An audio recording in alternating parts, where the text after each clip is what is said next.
Now, what you've noticed is that sometimes we cover facial expressions in the eyes, sometimes in the mouth.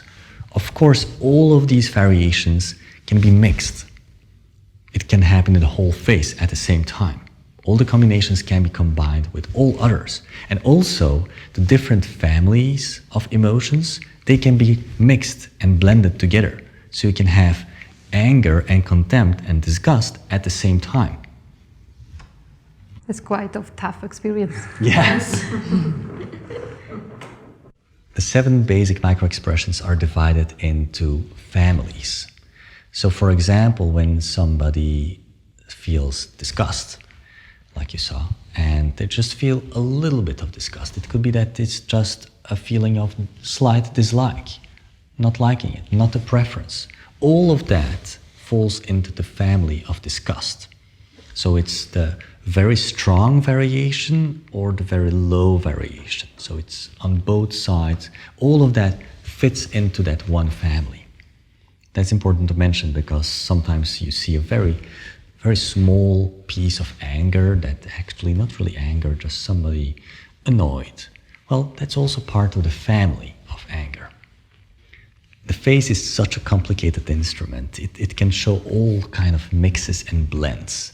So all the subtle expressions that you saw in the forehead, in the eyes, and around nose and lips, they can happen and be mixed in different variations. So you can have elements from fear and disgust at the same time. You can have anger and contempt at the same time, and even a third emotion maybe. There are, of course, some variations that are more common and less common. However, even the opposite can happen of a combination of both, like sadness and happiness. You're looking at something that's really touching. And so be aware that both the areas of the face can be combined across all the families, all the variations that we saw. There are also some microexpressions that can follow certain microexpressions. For example, it happens with surprise frequently. At first you are surprised, and then, depending on what kind of surprise it is, you can be happy, like for example, if you have a surprise birthday party, or you can feel disgusted if you receive a present that you really don't like, or you can feel afraid if you see a man walking at you in a dark street. So depending on what happens next, this would give you the information how the person really feels about the surprise. Are you still good? Yeah. Not too much at the same time? No. It's a lot of knowledge that you need to process to be able to look for. It's 26 variations. But once you know these, then in daily life, you'll be good for like 98% of all the cases. I catch myself doing them. When I see them, I'm doing them. It means that your mirroring neurons are working, so that's good. Actually, this is what we do in conversations when somebody is telling us a sad story or a story about when they experience anger. You tend to do the same movement because we try to understand them and put ourselves in their shoes, and this is really good. Can you do all these expressions on command? For us, it's difficult because we need to experience them. So it takes a lot of tries and errors, to do it, because we are not actors ourselves. But for really good actors, they can do it. They need to practice as well, but once they get into the energy of the emotion, they are really good. Probably happens naturally. They put themselves in that Mostly, yeah. Even really good actors, sometimes it's not the same as the real feeling. Like, for example, the experience of surprise, it's quite difficult to fake. Because you know what will happen, so how can you be surprised? So what are the most difficult ones to fake? Surprise, anything else? The sadness that you said earlier. The sadness with the corners going down, this is very difficult to fake. The emotionless sadness also is quite difficult because you really need to experience sadness inside of you. All these techniques, are there any of them that are more difficult or perhaps easier to fake? Actually, it's totally impossible to fake microexpressions in a way that it's 100% natural. why it's so difficult to fake microexpressions is because our rational brain works a lot slower than our emotional and our reptile brain. To give you an example, imagine you're sitting in front of your client in a sales meeting. You want to sell them something, you show them the price. And they want to have the price as low as possible.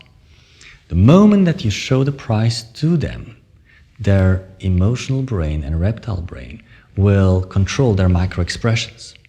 And the emotional brain knows that your price is really good. And they will show very small happiness, without the eyes contracting, just very small happiness. That's your sign, this half-second microexpression is your sign that the price is good. After that, the client will take a very serious face, maybe show some, yeah, the price is not good, so good. Maybe give some faked expression of disgust, because that's the rational brain trying to impress you and thinking, I have to show disgust because I want to show that I'm not interested, so the price goes even lower. Right?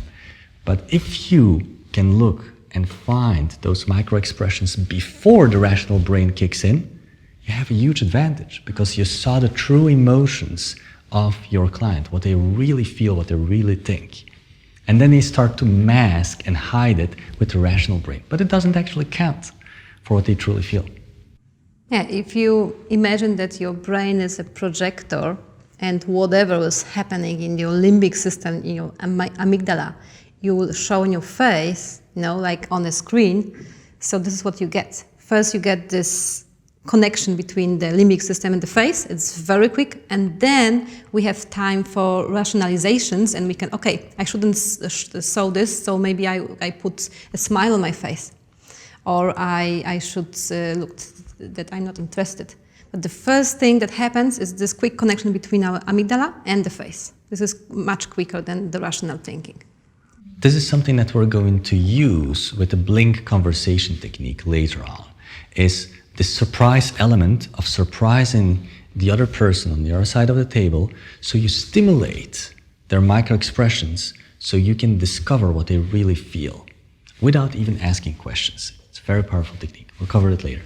Also, another example to answer your question about whether micro-expressions can be faked is, thanks to micro-expressions, actually some movies become less fun because you can see the difference between really good actors and so-so actors. The ones that are so-so, their micro-expressions don't match their words, don't match the energy, don't match the emotions. And even really great, really good actors, they cannot control their emotional and reptile brain because the rational brain is just not fast enough. You guys, sorry. What's that? That's perfect mirroring. Yeah, I know. We did exactly the same thing. You guys would be so good at the poker table in Vegas. Well, because you could really read. We're doing this sometimes, but nobody wants to play poker with us.